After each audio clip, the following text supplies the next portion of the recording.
هو غدا سريع، أسرع غدا أنا عملته. طب أنا فتحت التلاجة، طبعًا الأيام دي إحنا كلنا تفكيرنا كله في العيد والأكلات بتاعة العيد، فطب إيه يا رانيا هتعملي إيه؟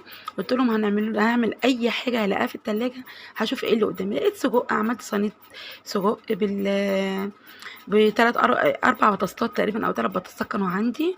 عملت صينية سجق تحفة، تحفة، ومعاها إيه، المفاجأة دي، هنعرف المفاجأة الجميلة أوي، أوي، أوي ده يطرّي على القلب، وطبعًا مش محتاجة، ده آيس كريم التفاح، عملناه بسرعة جدًا، جدًا، كان تحفة زي ما أنتم شايفين.